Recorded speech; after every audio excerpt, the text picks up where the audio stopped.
Hello parents and students, 10th class board exams తెలంగాణలో start అవబోతున్నాయి. పిల్లలందరికీ all the very best. And this is my last పరీక్ష సిద్ధి video ఈ సీజన్కి. ముందుగా మాట్లాడుకున్న టిప్స్ అండ్ సజెషన్స్ అన్నీ మళ్ళీ ఒకసారి ఇందులో చెప్పబోతున్నాను. ఎగ్జామ్స్ అనగానే పిల్లలతో పాటు తల్లిదండ్రులు కూడా కంగారు పడుతూ ఉంటారు. కానీ 10th క్లాస్ ఎగ్జామ్ అనేసరికి కొంచెం ఎక్కువ ఉంటుంది. పిల్లలందరూ అప్పటి వరకు చదువుకున్న స్కూల్ నుంచి కొత్తగా ఇంకో స్కూల్కి వెళ్ళి ఎగ్జామ్ రాయాలంటే వాళ్ళల్లో కూడా కొంచెం భయం అనేది ఉంటుంది కదా. యాజ్ ఎ పేరెంట్గా మీరు చేయాల్సింది ఏంటంటే ముందుగానే వెళ్ళి ఎగ్జామ్ సెంటర్ని, ఎగ్జామ్ సెంటర్ కోడ్ని కరెక్ట్గా ఉన్నాయో లేదో చూసుకోండి. లాస్ట్ మినిట్లో వెళ్ళి ఇది మాది అని అంటే కాదండి అన్నప్పుడు మీరు ఇంకో ఎగ్జామ్ సెంటర్కి వెళ్ళాలంటే చాలా టైం పడుతుంది. సో మీరు అది కరెక్టో రాంగో మీకు తెలిసినా కానీ ఒకసారి చెక్ చేసుకోండి. అండ్ అలాగే పిల్లలకి ఎగ్జామ్స్ ఉన్నన్ని రోజులు హాలిడేస్ మధ్యలో బ్రేక్స్ వచ్చినా కానీ please give them very light food.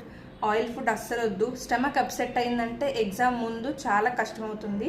ఎగ్జామ్కి వెళ్ళే ముందు ఎంటీ స్టమక్తో అస్సలు పంపించొద్దు. లైట్ ఫుడ్, ఇడ్లీ అన్నా పెట్టి పంపించండి ఖచ్చితంగా. గ్లాస్ పాలన్నా ఇవ్వండి, ఎంటీ స్టమక్తో మాత్రం పంపించొద్దు. అలాగే పిల్లలు మీరు ఫాలో అవ్వాల్సింది 80-20 రూల్. మీ టెక్స్ట్ బుక్ మొత్తానికి 20% ఆర్ వెరీ ఇంపార్టెంట్ టాపిక్స్ ఉంటాయి.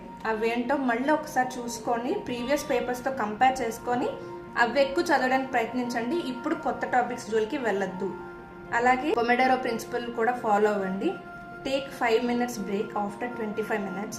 4 setsలో రిపీట్ చేయండి. 25 minutes తర్వాత 5 minute బ్రేక్, 25 minutes తర్వాత 5 minute బ్రేక్. ఈ 5 minutesలో కాస్త వాక్ చేయండి, జంపింగ్, డాన్సింగ్, లేకపోతే ఒక చిన్న సాంగ్ వినడం, ఒక చిన్న జోక్ చూడడం. అదే కానీ 5 minutes తర్వాత మళ్ళీ ఎమ్మటే మీకు రొటీన్లోకి వచ్చేసేయాలి, మీరు చదివేసుకోవాలి.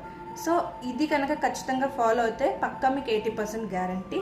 సో కొత్త టాపిక్స్ జోలికి వెళ్ళొద్దు. ఉన్న వాటినే బాగా చదువుకోవడానికి ప్రయత్నించండి. నైట్ అవుట్స్ చేయొద్దు. ఎర్లీ మార్నింగ్ లేసి చదువుకోండి. 5 o'clock, 4 o'clock, 8 hours ఖచ్చితంగా నిద్రపోండి. So this is the best way to get at least 80%. ఆ 20% జోలికి వెళ్ళకపోయినా మీకు 80% ఖచ్చితంగా పాస్ అయ్యే ఛాన్సెస్ ఉన్నాయి. సో ఇది ఫాలో అవ్వండి. All the very best.